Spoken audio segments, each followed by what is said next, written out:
Audio Jungle.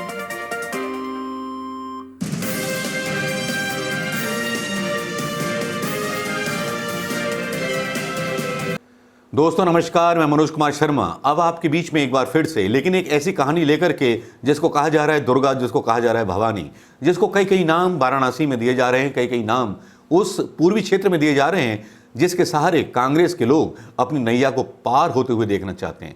जी हाँ, उसके बीच में प्रियंका गांधी ने घोषणा कर दी है कि वो वाराणसी से चुनाव लड़ेंगी। लेकिन आज जब वो अमेठी पहुंची, अमेठी में जब उनको पता चला कि स्मृति ईरानी ने जूते बंटवा दिए वहां पर, तो उस पर उनका गुस्सा वाकई में देखने लायक था। और गुस्सा हो भी क्यों नहीं, लेकिन उन्होंने एक ऐसी बात बोल दी जो मेरी गैरत को भी जगा गई और शायद आप लोगों की गैरत को भी जगा जाए। और शायद इस वीडियो को शेयर करने के बाद जब ये लोग सुनेंगे इस बात को, शायद उनकी भी गैरत जाग जाए। बरेली के लोग अपना सम्मान करते हैं, किसी के सामने भीख नहीं मांगेंगे। भीख मांगेंगे तो वो आए आपके सामने, वो मांगे भीख वोटों की, वो मांगे भीख वोटों की। झूठ, जनता को गुमराह करने के तरीके और एकदम एक ऐसा प्रचार जो असलियत से दूर है। जहाँ जहाँ मैं जा रही हूँ, कहीं किसान मुझे रो रो के कह रहा है कि मुझे अपने खेत बचाने हैं।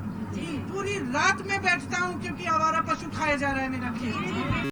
ये वीडियो सुन लिया होगा दोस्तों, आपको याद आ गया होगा नरसिंह राव का वो काल, जब शून्य हो गई थी कांग्रेस, जब शून्य हो गया था सब कुछ, केवल कांग्रेस को बचाने के लिए उतरी थी सोनिया गांधी कि कांग्रेस बचेगी तो देश बचेगा, इसीलिए सोनिया गांधी को आगे आना पड़ा था। लेकिन ये सारी चीज़ें पीछे चली गई थी और इनके बारे में कोई जिक्र नहीं होता था, इस बारे में कोई सोचता नहीं था, क्योंकि कहीं मुलायम सिंह यादव नकल फ्री करा रहे थे, कहीं जयललिता सोने की चैन फ्री बांट रही थी, कहीं करुणानिधि और अपने सहयोगी जो हैं वो भी फ्री चीज़ें बांट रहे थे, ऐसा समझ करके कि जैसे भीख दे रहे हों जनता को। लेकिन जनता को अगर ये एहसास नहीं है कि अगर राजनेता उनको भीख दे रहा है तो किसी मतलब के लिए दे रहा है और भीख लेने वाली जनता का अपमान कर रहा है, उस जनता का अपमान कर रहा है, 1.25 करोड़ हिंदुस्तानियों का अपमान कर रहा है जो भीख लेने के काबिल नहीं है, जो अपने पुरुषार्थ से, अपने बल से इस हिंदुस्तान को खड़ा कर सकती है, तो वो कोई मुफ्त की चीज़ नहीं लेना चाहती। लेकिन ये चीज़ें डाली गई, हर चीज़ में डाली गई।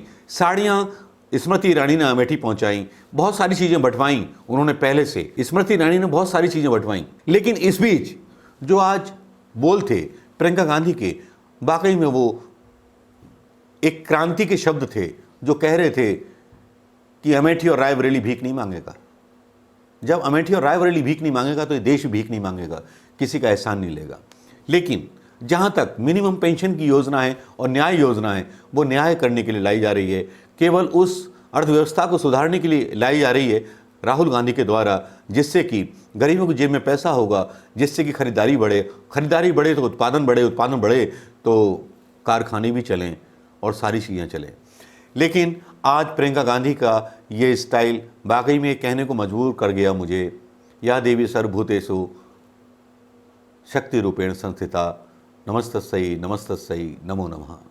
उनका अंदाज वाकई में आज शायद अमेठी और रायबरेली के बारे में बोली हुई बातें नहीं हैं, आज ये शायद उन्होंने पूरे हिंदुस्तान से बातें बोली हैं कि पूरे हिंदुस्तान को भीख कौन दे सकता है, वो हमारा हक है। भीख जिनको मांगनी है वो भीख मांगने आए हमारे दरवाजे पर, हम भीख देंगे उनको, लेकिन भीख जब देंगे जब वो सही वायदे करेंगे और सही चीज़ें बोलेंगे। नमस्कार दोस्तों, जय हिंद। लेकिन वीडियो शेयर करना मत भूलिएगा, हिंदुस्तान के हित में, इस देश के हित में, इस लोकतंत्र की रक्षा के हित में, इस संविधान की रक्षा के हित में वीडियो शेयर करना मत भूलिएगा।